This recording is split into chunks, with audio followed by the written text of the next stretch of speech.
Okay, hello again to you, the survivors of the conference. Still, it's a 3 days conference. It's always difficult around this time zones, I know that.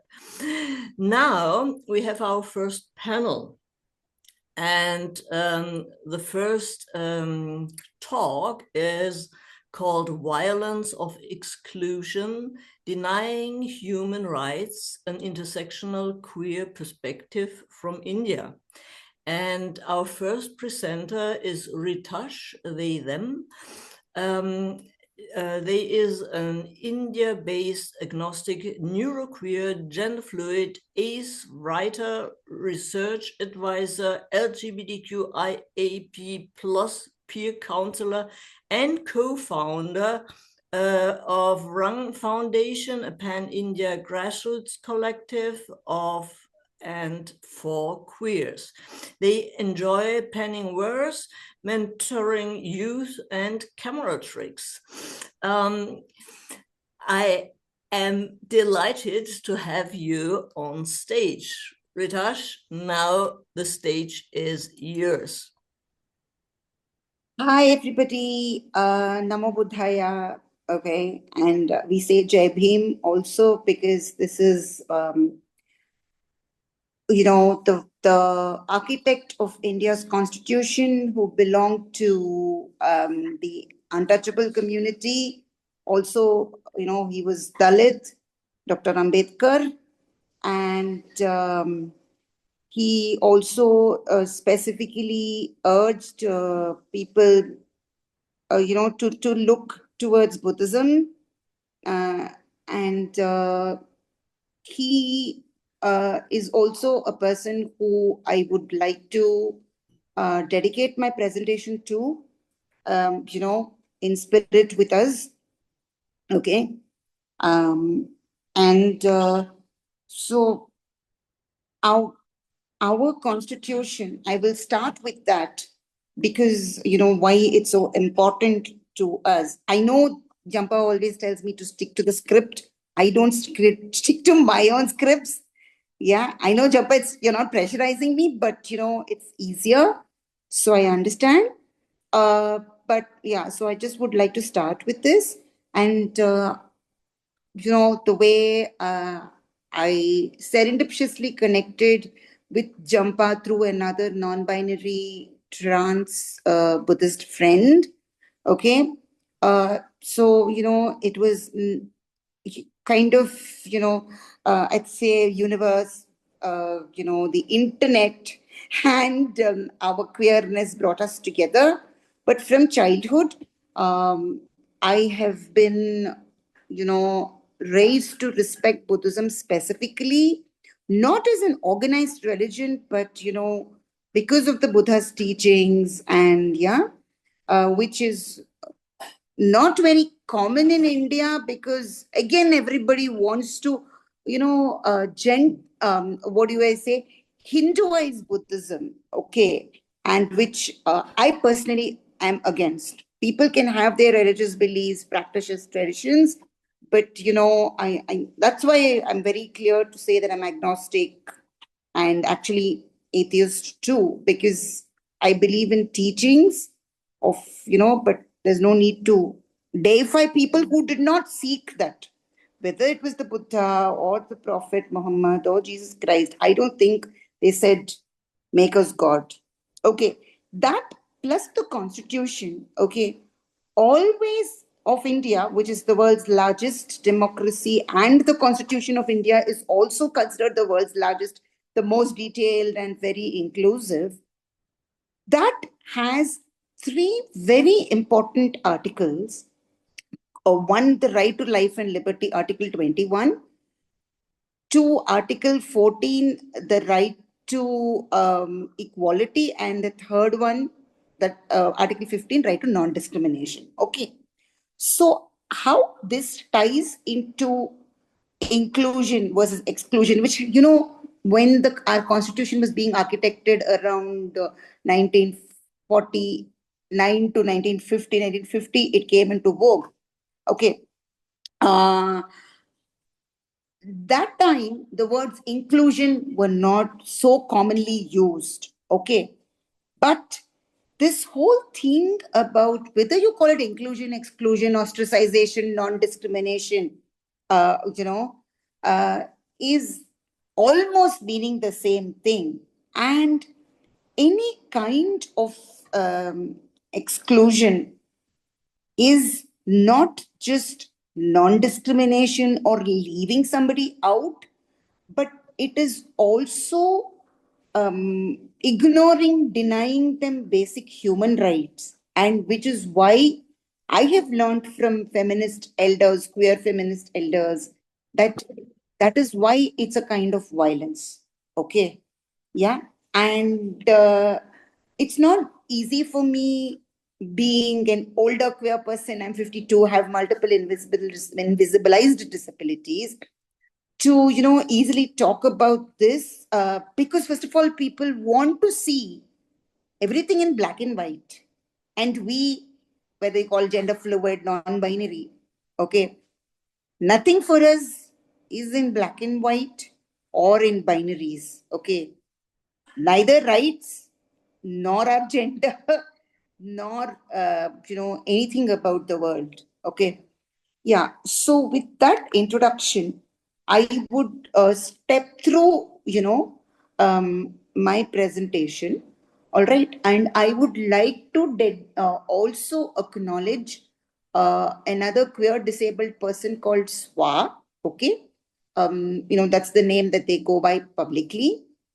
Uh, because again of structural limitations of them, doing academic research, they are not allowed to present on anything which is not directly approved by their huge institution that they work with. Okay, which again, if you ask me, is a way of not just suppressing somebody or pinning somebody down, yeah, just by through bureaucracy, but limiting their freedoms. Okay, right? There is so-called research, academic scholarship is about extending your boundaries, right? So that also is why yeah. And so essentially this short presentation, it's about the violence of exclusion of intersectionally marginalized queer individuals, okay, across India, denying them their human rights, but through interactions with intersectionally marginalized queer. When I say queer, it's the entire LGBTQIAP plus spectrum, and hopefully one day all the letters of the English alphabet will not be enough to talk about our identities. Yeah. But yeah, so we find that similar struggles, similar exclusions. In fact, sadly, the word struggle itself has become an understatement. Because there's threats, there's fear, very palpable, very almost tangible fear for so many people. Okay, that they're making a mockery of human rights. Tragically, in this year when you're celebrating the 80th year of Declaration of Human Rights, apparently, okay, the Universal Declaration of Human Rights. So, as a queer person with invisibilized disabilities and chronic illnesses, which I discovered, only in the last maybe 5 6 years. Yeah, much as COVID was not a pleasant time, or lockdowns were not at all great. That was the time I started, through online interactions with queer people from various parts of the world. I got to know that the multiple, disabilities, chronic illnesses are recognized in many countries as actually disabilities, even by the WHO. It's not that whether they have to be recognized or not, because if something is not recognized as a disability, if the right to self-identification of gender is not allowed, yeah, it just makes life worse for us, and I think we all know it. Okay. I mean, not that the law is doing, all the provisions in India. We have this right to self-identification of gender for over 11 years, through a Supreme Court very great judgment. But it has done precious little. But without that, things were worse. All right. So we find that our intersecting identities, challenges, and needs are largely unknown and misrepresented. Okay. And misunderstood also by society. It looks like we're getting very whiny about it. Oh, something small. Okay. But just to give an example, I have flat feet. Okay. That means there's no arch in both my feet. All right. Which is which children develop between the age of 4 and 5. So till 3, almost every child has on completely flat feet. So that window to develop the arch on the foot is very small. Like you don't know whether it is going to develop later or not. But by age 6 maximum, if it does not develop, it's not going to develop for the rest of your life. And it can debilitate you through your life slowly but surely. You start getting knee pains early in life. Early means like by teenage and all, you start getting backaches. Yeah, right. And it's like, oh my gosh, somebody has a greater disability. Why are you? Nobody is asking to be discounting any bigger or worse disability, but to deny somebody what they want to call it by its actual name is also exclusion. Okay. So, I am not going to ask for my right at by denying somebody else's space or, legitimate social entitlements. I am just asking to be included and provide safe physical and virtual spaces, okay, to accommodate, or at least let me, not be shamed, or let the whole thing not be reduced to uh, uh, saying that, because I know how much my back hurts. I know how many provisions I have to make beforehand to be able to sit just comfortably in any physical space or stand and not slip and fall. Yeah, because for me that is so common. It doesn't have to be a slippery surface. It doesn't have to be a wet surface. Okay, it doesn't have to be an unfamiliar surface. Yeah. Right. And this is just an example of the way, invisibilize disabilities. And of course, as we are queer, people perceive you as something different. That's okay. But being perceived as some disordered is just completely unacceptable. Okay. And yeah. So people, irrespective of their demographic privilege and awareness of social issues, as like I said, often stigmatize and discriminate against queer persons and other minorities, forming the basis of a social structure that determines who is worthy or unworthy of legal and social protection from acts of violence. And this violence, as I just said, can be something like,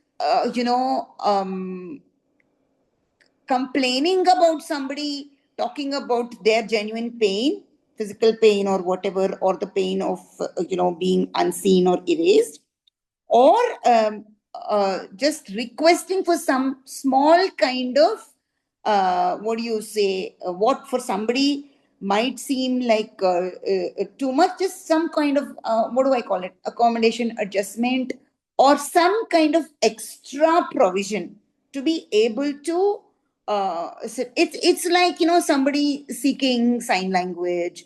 It is like somebody saying that, I want teletext support or something like that. And in 2025, even if India is still a developing country, if awareness is there and that does not translate into implementation or provision, it doesn't help. Okay, so yeah, I will quickly go through the rest of the thing. So, yes, I still have my privileges. I have English education, I'm urban, I'm middle class raised. I have caste privilege. I was raised in a largely progressive family, but yet, many times all these privileges amount to nothing in certain physical or virtual spaces. Okay. So, the more you are marginalized, the worse it is for us. Yeah. And for instance, I just, yeah, yeah. I saw that. Huh. So I will just give one or two more examples in terms of data, because again, that's another thing, See, it's not about qualitative or quantitative. In reality, when just our anecdotal evidence is not taken without numerical data, somehow our evidence is not respected or recognized. Yeah, but I'm not saying this presentation or this conference is like that. But I also wanted to say that these structural exclusions and inequalities pervade in so many ways. Like for instance, following only very rigid, research methodologies, presentation formats, or whatever. So anyway, a 1,400 participant survey conducted by a small queer rights uh, watchdog in India called Yes We Exist, it said that the unemployment rate of queer youth in India is 48.5%, which is at least 5 times more than the national average of 10.2%. Okay. And this is in the times when there is no recession or global, job retrenchments. Now it's much worse, and graduates are not able to get jobs, fresh graduates. Okay. And because I'm also a mental health professional and a writer, I keep hearing about certain things. Obviously, with confidentiality maintained, I can say that actually what we have just presented is just the tip of the iceberg. There's so much more exclusion, And for instance, a very dear friend called Kiran Nayak, he's indigenous community. He's also a trans mask person. He has visible and invisible disabilities. He's a migrant within India. He's working class, So I mean, to deliberately quantify, the people like, oh, he's 5 times marginalized. It's not about 5 times or 50 times. A marginalized person is a marginalized person. Okay. And also he grew up in a rural area, and he's still, English is not something he's very comfortable with. So, I'm giving this extreme example, though Kiran has also sort of surpassed or, been a major respected human rights activist in the disability and trans space internationally or whatever. But why should somebody like that be an exception? Yeah. So that is also what I'm saying. And similarly, I will just end with, that all this exclusion is not just in society, in the law, or in healthcare, but also digital exclusion. Essentially, I probably did not mention that I come originally from a computer science background. Okay. From the pre-internet era, that can say how ancient I am. Okay. I call myself a digital queerosaurus. Like, yeah. So, digital, so all kinds of violence, the so-called traditional, longer, older forms of violence have not gone. But cyberbullying, digital violence, digital exclusion of not only gender, but based on caste, based on somebody wearing a hijab, or, the skin color, that is also very just growing and growing and growing, to the extent that the so-called virtual violence becomes real. And we have instances of, queer youth, like, who are not even adults, who are like adolescents and teenagers, like a 16-year-old, almost every few months we hear of somebody. They just want to, kind of get validation by posting their pictures on social media, but they get trolled, and it has driven them to self-harm and ending their life. Okay. So essentially, what we are saying is, uh, putting myself in the individual, but in the in the larger context, I am saying that we seek inclusion and acceptance with dignity in all spaces, because we know it's a fundamental human right. We are not seeking charity or sympathy. Okay. Thank you so much.